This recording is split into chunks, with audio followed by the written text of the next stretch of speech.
Hello, everyone. Welcome to CXO Spice. CXO Spice is a platform for thought leaders to share their point of view on innovation and explain how to make it happen in the real world. I'm your host, Helen Yu. Our topic today is aerospace and defense manufacturing. We have a special guest here, Naveen Poonian. He's the CEO of Epsiode. Hello, Naveen. So nice to meet you, to see you again, and welcome to CXO Spice. Hi, Helen. Great to be here and part of the channel. Thank you. Yeah, I was delighted to meet you at the Accelerate user conference recently. So such a pleasure to reconnect with you on CXO Spice. Before we really jump into the big topic today, why don't you introduce yourself and also tell us more about the origin story of Epsiode. Sure. So Naveen Poonian, President and CEO of Epsiode. Been with the company now for about 9 years. It was a family business, so started by my father in 1986, bootstrapped as a telecommunications consulting company, pivoted to a software company in 95, where my father got cut his teeth on the C-17 program at McDonnell Douglas, and really pitched them on the first idea of what we call an MES today.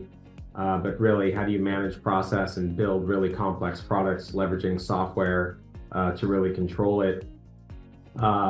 Unfortunately, he passed in 98, and my mother, Ladira, took over. And very interesting story because she was a nurse turned tech CEO and managed to grow the company over the 27 years, I believe, that she was at the helm. And I came in out of college and joined forces, and now I'm happy to be in a position to drive and grow the company. You know, such an inspiring story, Naveen. I had the pleasure of meeting Ladera. I can't wait to speak to her as well. So that's a separate conversation. And, you know, it's always inspiring to hear how mission and momentum come together. Your opening speech at Accelerate User Conference resonated with me. You said true innovation starts with listening and understanding customers. That theme was everywhere at the event, right? Can you elaborate on how this customer-centric mindset has fueled Epsiode's growth and innovation? Yeah, and I think it starts back to the history, right? Even with my father having the vision, building the first product together with McDonnell Douglas at the time, and just understanding what the problems are. You know, what are you trying to solve? How can I bring technology to the equation and really transform the way that you're doing business? You know, you can't just shove technology in and expect to get change, right? It's really about finding the business case and the challenges, and then really thinking how you can apply the technology. And that's been a key common theme of us and how we've built our platform over the years.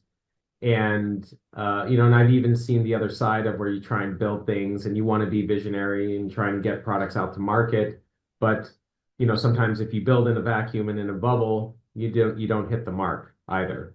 So customers are a really important part of the equation, and having a high touch with those customers. And I've seen, you know, as we've grown to some degree, sometimes you grow and you even grow further away from your customers, and you really have to rethink the organization. How do I have to restructure things, increase our touch, and make sure that we have customers at the center of everything that we do and how we operate? So building things like customer success program or product advisory boards, executive advisory boards, this has been key to us, and really what's made our product grow and then grow our footprint within aerospace and defense is really that focus on the customer and just listening and understanding where the pains are, and then doing our best to look at the future, you know, whether it's with analysts and other customers, and bringing everyone together and coming up with a solution that's going to work for the industry. You know, that's profound. Let's zoom into the challenges customers are facing today, right? In aerospace and defense manufacturing, there are 4 major hurdles we keep hearing about. Number 1 is the workforce shortage. Number two is the inefficiencies. Number three is the user experience limitations. Lastly, is lack of operational visibility. I'd love to unpack each of these and hear how iBaseT is helping solve them. But first, let's do a level set with a foundational concept. What is Sure. referred to as a golden triangle in aerospace and defense manufacturing? Yeah, Golden Triangle, it's actually been around for a very long period of time, but I'll say the true visionaries and pioneers are the ones adopting it. And typically what you'll see in the industry is they've adopted uh, MRP and then ERP, and they adopted PDM, and now what has kind of evolved and morphed into PLM, CAD, so design engineering tools, business management tools. And what has often been neglected is MES. And that's where I say a few pioneers understood the power of controlling your process, defining your process, controlling your process, managing quality in process, and then even taking what you built and flowing that into how you maintain products. Because we have, in aerospace and defense, it's very unique products, very unique DNA of every single product. So then when it goes out into the field and you need to do support, having that traceability is super important to getting the products out the door. So the golden triangle really consists of PLM, ERP, and MES. And really what's also just as important is how these systems communicate with each other. Mhm. So making sure that all this amazing design data that design engineers have created and built, their EBOMs and their even initial process definitions, how do we leverage that in manufacturing and make sure we're not reinventing the wheel every time? And how do we make sure that it's not data thrown over the wall? It's really an integrated capability that we can bring into the business. And the same goes for ERP. So if you're building a jet or an engine and you're replacing parts, or you're trying to redesign something or create a new design and try and figure out how you need to really change what you're doing in manufacturing to make it work, that has a huge impact on potentially costs and accounting and resource management. So how do you communicate freely with an ERP system? So when you start to get these things together, and we call them kind of the enterprise systems that really run an organization, you get a lot of benefit because you're going to produce product faster, you're going to have higher quality, you're going to have higher visibility into the costs, right? And what it's going to take to get the product out the door. Yeah, speaking of resource management, right? The Great Tsunami is right around the corner. Mm. What I learned, 30% plus per, the workforce today in manufacturing or A&D manufacturing is 50 years plus, right? So Mhm. can you talk a little bit about these challenges this industry Correct. faces and how you actually helping them to solve? Sure. So there's a lot of brilliant engineers. I mean, you look at the top aerospace and defense companies, and I've gotten to meet a lot of these engineers or even quality Six Sigma black belts, people promoting lean, continuous improvement initiatives. So these are the smartest people. Uh, but when you start to think about how complex the space is, how many people are in the process, how many parts and controlling those parts are in the process, hundreds of thousands of parts, thousands of people, and then a whole supply chain on top of that, it becomes very complicated. And so people who've been there for a very long time, they get it. They've been there, they've worked there for 20, 30 years. I mean, sometimes even longer, 40 years. They know, they've seen things, they know how to adjust, and they know how to sort of will their way to get products out the door. But now when you lose those people, right, you have a brain drain and you're trying to bring in the next generation workforce. They don't have all that tribal knowledge. So Mhm. it's really important to download all that process information. So why do I do X versus why do I do Z? Or when A happens, why am I going to do B? And how do you create that in a very standardized a way? So that way, when someone new coming from college comes in, they're able to say, hey, I can come in, I know what the process is, I know exactly what work I need to do because it's all in the system for me. So now I get to learn. And even if I don't have all the information, it's all been now downloaded in a way that I can leverage it. So that's one piece. So it's just downloading the information. But the other thing too is, okay, if I'm a next generation student or even just a young Gen Z millennial, I think I might fall in the millennial category.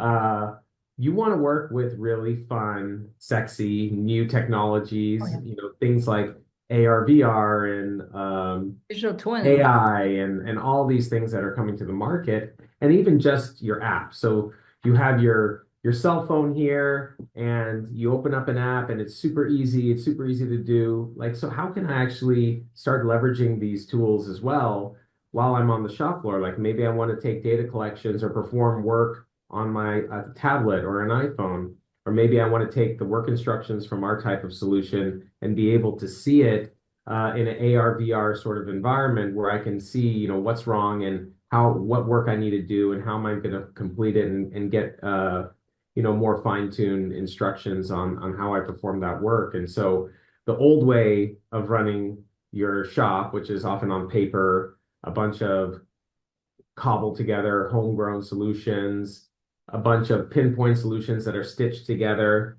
The plumbing is just put in, but like this system, the data doesn't map to this system, and you have to swivel chair and move around, and it becomes way too complex. And so this is where you really have to rethink the architecture, rethink the solutions that you're putting, and also just think about the future. So what am I going to do 5 years from now? Where's the world moving 5 years from now? That's really where, it's our job as a product company to come in and also a vertically focused product company to really understand the challenges, be able to help build the right solutions, because at the end of the day, engineers are super smart and they can also create gold-plated and very complex products, right? That Mhm. aren't necessarily needed. There might be a more simplistic way, and that's for us to kind of work with a bunch of different customers to figure that out. So I think the bottom line is the workforce is changing. You have to attract the workforce that you have, and you really have to understand all the work that your existing workforce has had. And eventually you want them to retire, right? And they may want to retire. And I'm seeing some forego retirement to stay because the organization needs it. And if we don't focus on solving that problem, right, it's going to become a bigger problem down the road. Yeah, I echo what you just said. Like, I can also relate, right, to a lot of the few examples you just give there, having implemented financial planning system at many large companies like Northrop Grumman. Let's unpack inefficiency a little bit, right? From your experience, what strategic benefits have you seen by implementing the golden triangle? We talked about PLM, MES, ERP earlier. How has it driven cost reduction and productivity at a high level? Sure. So, when you look at the market, and as I say, the old way of doing things, doing it on paper, having people running around trying to move from But one there is work. a upfront investment, right? If we're going to do something in the modern way, that sometimes can be the resistance we see.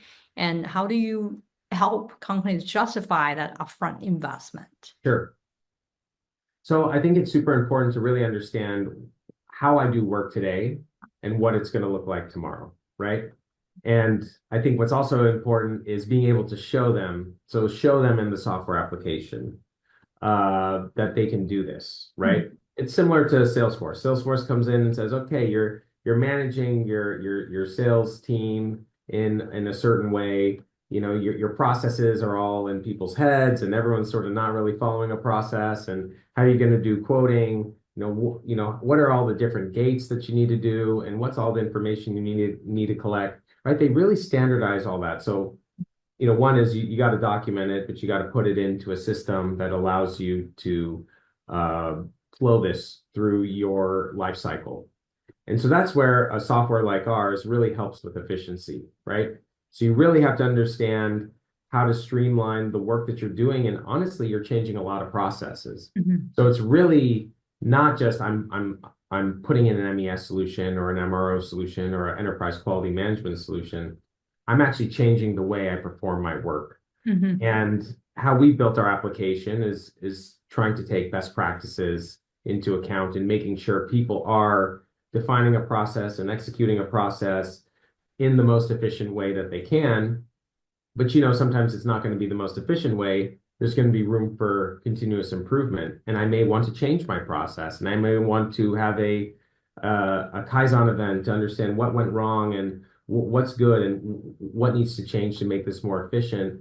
And that's what's super important. The solution also needs to be flexible enough to change your process to be better and to continuously improve.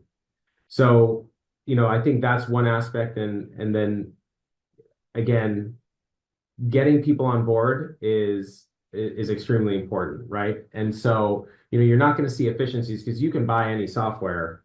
And if the users don't see the value or management doesn't see the value, it never gets adopted or implemented. And that's why we have conferences like Accelerate, and that's why we have product advisory board, executive advisory councils, again, high touch with our customers, because they really have to understand what needs to change for them to actually start extracting these efficiencies.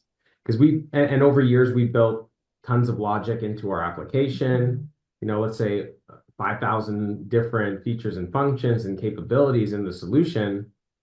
Now it's about how do we unlock that? And how do we find the low-hanging fruit at a customer, where things really are painful, making those changes, showing them how it works in the application. And then that adoption leads to further adoption and finding new ways of deploying the capabilities, solve the next challenge. I love that approach, Naveen. As a matter of fact, I stopped by your hands-on workshop, right? I saw the room full of people. They're all there, hands on the keyboard. It was full of energy in that room. So, and then also you'll ask for experts. Even it was really cool. I stopped by each of them. I actually spoke to some of your partners. They're super jazzed about how you work with them, and so just kudos to you. Thank you. Actually, your CTO made some exciting announcements, right? Sure. At the event, and then around the Solumina AI. So they're really explaining the significance of Solumina AI and why it's such a big deal for the industry and to your customers.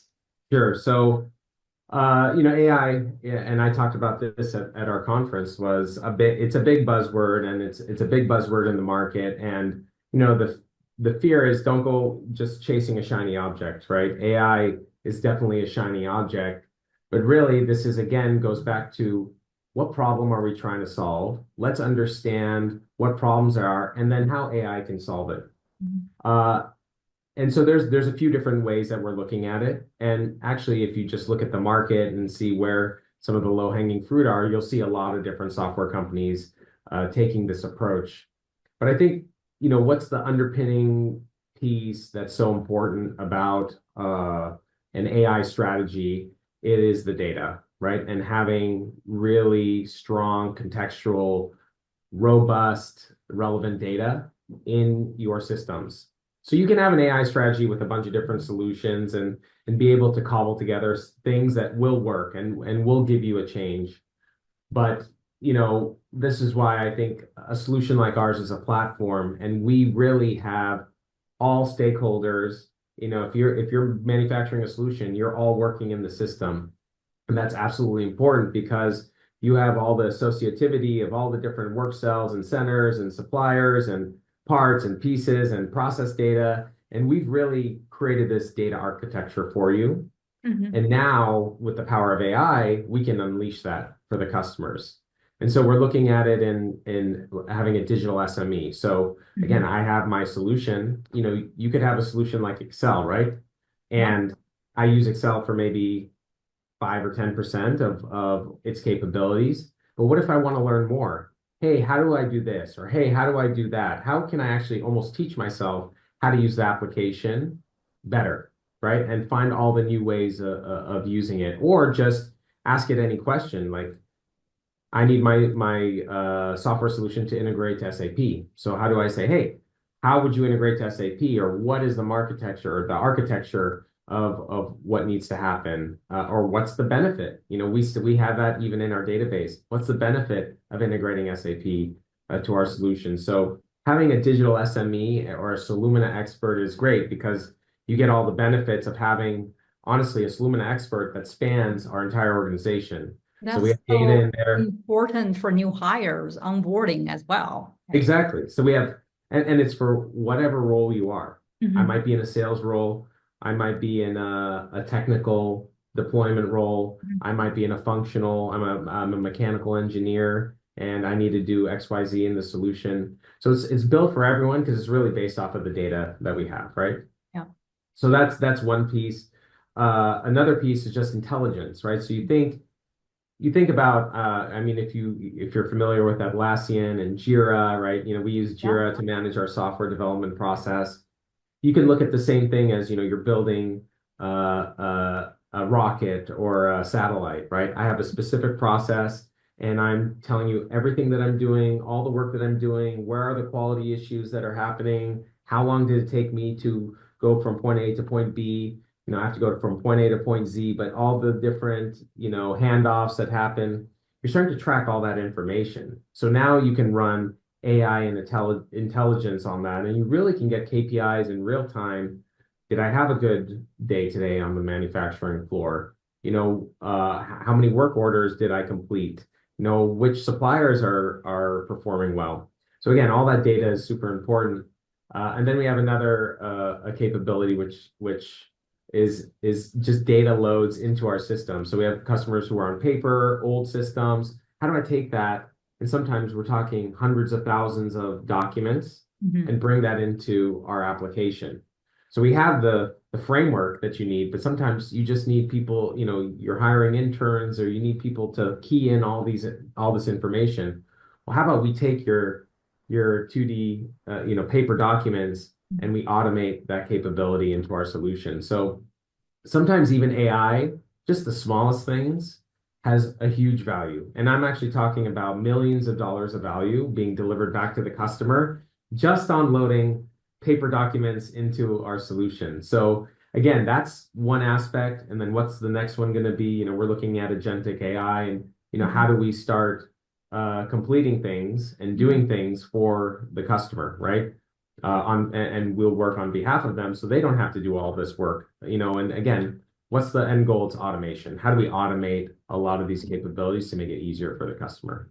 You know, that's amazing, right? All these functionalities, I know you're focusing on AMD manufacturing today, but you can solve the same problems in other industries down the Oh, of road as course, well. So, definitely. congratulations on these progression. You know, we both Thank you. know that A&D manufacturing is highly regulated, incredibly complex and slow to change. So, but when the right technology is implemented well, it's transformative. So, what Mhm. advice would you give to business leaders navigating these waters on how to evaluate and select the right digital solutions to meet their Sure. specific challenges? And I think, you know, whatever I'm going to say is going to apply to everybody, right?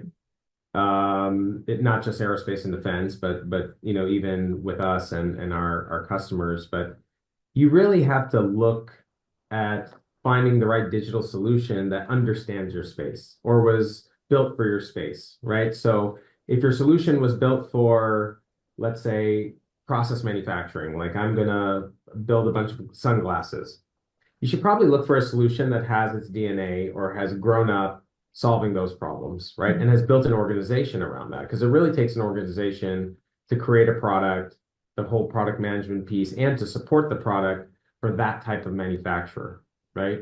So that's been a key focus for us, coming from aerospace and defense, being able to build a solution that's going to really solve those problems. That needs to be a key focus. And then finding, and so people talk about best of breed solutions, right?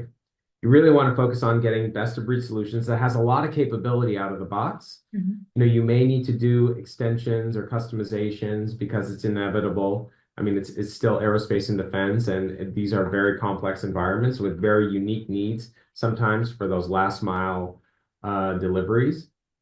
But if you can get a solution that's 90% out of the box, Mhm. perfect, right? That's what you want. And what you'll often find, and there's a lot of, you know, software companies are often battling software companies. And so, you know, PowerPoint and marketing materials can paint a very nice vision and picture, but really, what's it going to take to execute?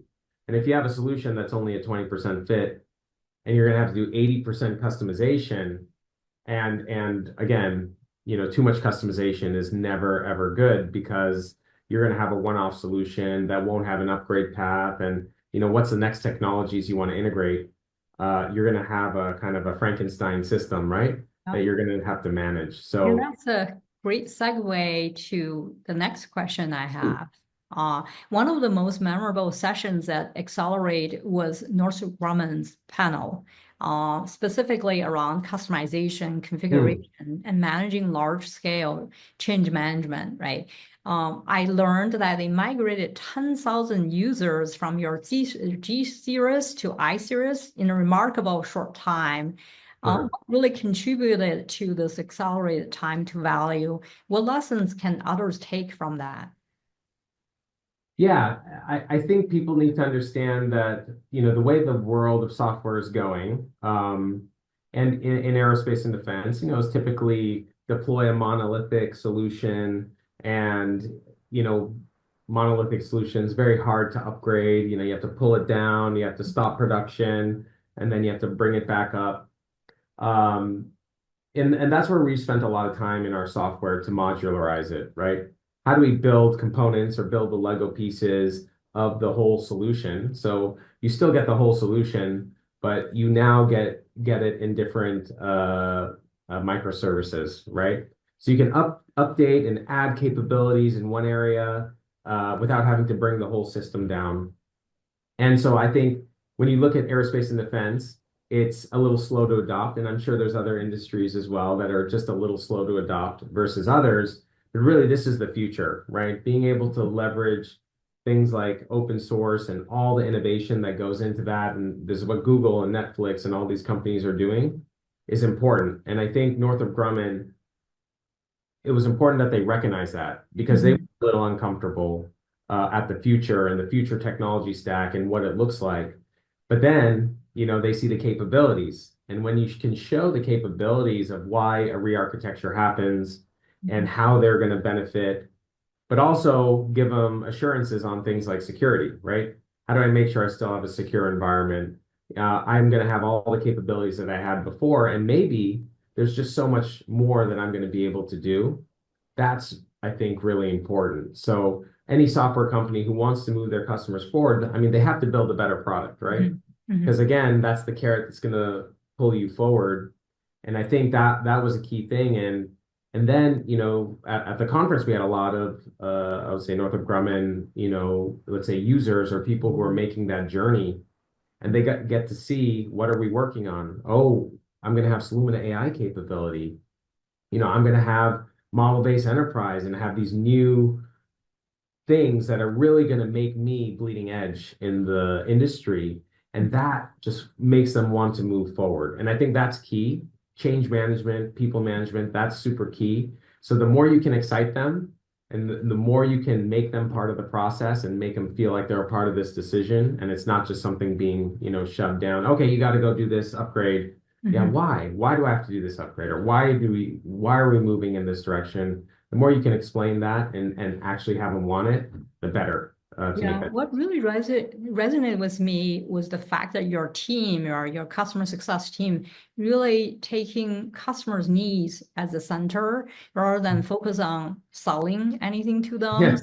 That, you build the trust and loyalty along the way, right? That's what triggered the desire to do more from customer perspective. So kudos. 100%. Now let's switch a little bit. Let's talk about future state, right? Sure. Technologies like AI, additive manufacturing, or digital twins are becoming more mainstream, but Mhm. only a few organizations are integrating them strategically. So how do these emerging technologies fit into iBaseT's vision for the future of A&D manufacturing, and how are you already starting to integrate them? Yeah. So I think what's key here is you look at things like digital thread, right? Again, are we really at a digital thread, or do we really have a digital thread in place? In some ways, yes. In some ways, no. and it's our job to really educate the customer. And I think what's good is we take a very pragmatic view of the market. We're not trying to be something that we're not. We're trying to stay in our lane, but also use all the amazing products, whether it's ERP or PLM, and showing how we can stitch all this together. So, one thing that we do as a company is we make sure that we are staying ahead of the game. We are, again, working with analysts. I mean, we're even working with consortiums where they're looking at things like model-based enterprise and vision, and actually trying to define it with them, right? Because sometimes you get a definition, but it doesn't always match reality, and you do have to evolve it over time. So, what we're doing is, one is interoperability is super important. So how do we make sure we can integrate to all the applications that are out there? I think that's number one. And then when you start to think of digital twin, how do we show exactly what's happening in manufacturing in the model? Again, that integration is so important because we need to make sure there's interoperability of data. And can you talk about what were some of the other ones that you were saying? You're talking about AI a little bit, right? There's Correct. AI. AI, and then I think you talked about the 3D, additive manufacturing. So, why do people buy 3D printers or additive manufacturing? Like, how do I automate? How do I automate as much as I can? When you have such a complex build like aerospace and defense manufacturing, there's definitely ways that you can automate stuff, right? But when you automate stuff, there's also another set of processes that you have to implement, right? So I might instead of taking 10 pieces, putting it together, I might 3D print that part, right? So where I would put these 10 pieces together, how I manage that process is going to be very different from the 3D printed part. And there's evolutions we're going to have to go through, because if that 3D printed part ends up not meeting all the specifications, you have to 3D print it again, right? Or you have to look at quality in a different way for that versus the other component. So again, you need a flexible system that allows you to determine how you manage quality and how you manage your process, right? In that. And so I think that's going to be super important. And then really what we're seeing is, again, AI is going to continue to evolve. So we have our initial flavors of AI. But again, the more data that we're going to start collecting as part of your process, the more understanding we're going to have and create those learning models where we can now start to automate a lot of things that you want to do. So if I build a certain design, I may be able to almost say, okay, with this design type, I want you to automate the whole build plan for me all the way into the supply chain. So we can automate all the specifications, the dimensions, because we've already simulated and know what needs to happen. Now it's really about orchestration, about the whole value chain, all my work centers, my supply chain on the work that they need to do. So imagine not having to manually input all that. I'm going to be able to almost hit a button and be able to get all that information. Yeah, that capability is so critical, especially with uncertain, in the crisis mode or uncertainties in today's economy. Yeah. Exactly. I think, and even just knowing where things are not going right?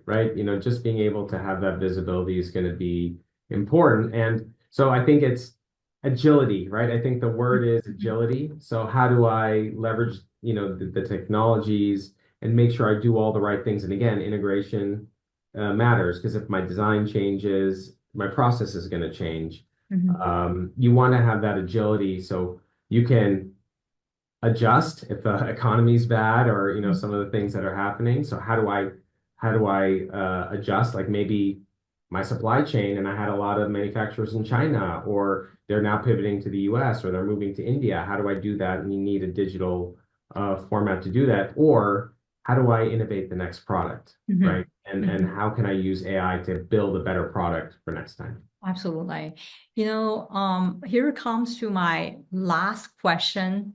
Sure. What are the key innovations do you believe will shape the future of A&D manufacturing? And how is iBase-T positioning itself to lead in this evolving landscape?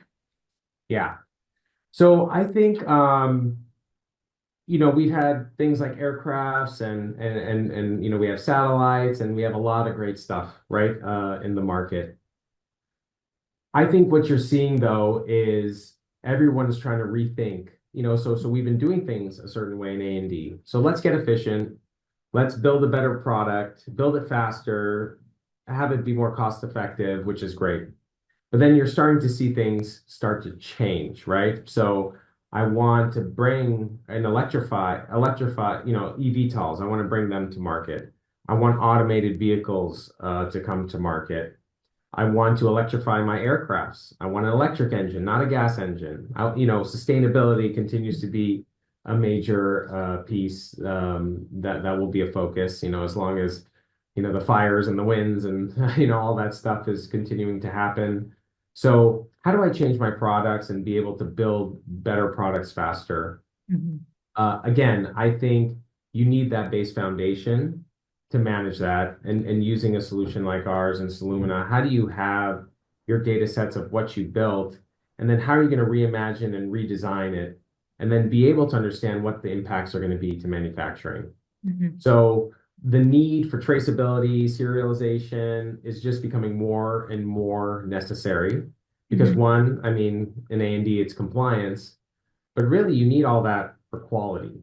So if you're going to build any sort of quality product, especially with a ton of dynamic change, so design change, I want to make this different. How do I re-engineer so I can get a product out the door?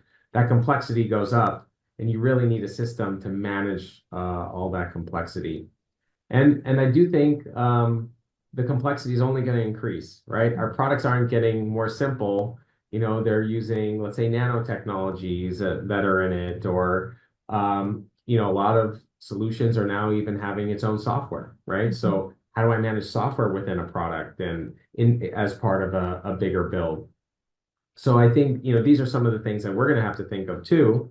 How do we make sure that we build and add new capabilities and again, stay close to our customer so we understand where we either want to invest, Mhm. potentially acquire, and make sure we stay ahead of the game and we continue to solve the challenges that customers have. But I think, you see innovation is just moving at a rapid pace, and you look at something with AI and what it can do, and making sure that even we are able to bring some of those tools internally. So we're using a lot of AI tools internally, how we run our business and even how we design and build products. Our customers are going to need to do the same. And so we're one of probably many software solutions that customers need to think about as they move forward. And what I will say is I think software in general, every company needs to be a software company. And I think Steve Jobs said it. Software is going to run a lot of different companies and be the foundation. So choosing the right software and then really creating a digital strategy is going to be important. And that's what we see in our customers. They're hiring chief digital officers and digital transformation organizations to think about how do we operate as one company, not as separate siloed companies with separate software systems, right? It all needs to work together. That's great vision. Thank you so much, Naveen, for your wisdom and insights, right? From the golden triangle to Solumina AI to scaling transformation. And your team is really clearly paving the way for a smarter, more connected future in A&D manufacturing. Here are 4 key takeaways from our conversation today. Number 1 is customer-centric innovation drives result. The digital transformation starts with listening, understanding your customers.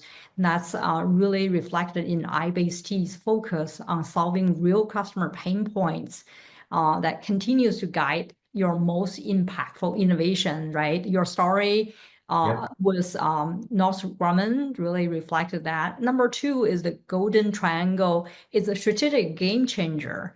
Integrating PLM, MES, ERP really unlocks powerful synergies. I love the fact you mentioned a few things, right? Interoperability, the agility, and traceability. All those really can help companies to boost visibility, productivity, and cost efficiency across enterprise. Number 3 is the emerging tech isn't optional anymore, it's foundational, right? From AI to digital twins, you talked about agentic AI earlier, and that forward-thinking manufacturers are integrating these tools now to gain a long-term competitive edge.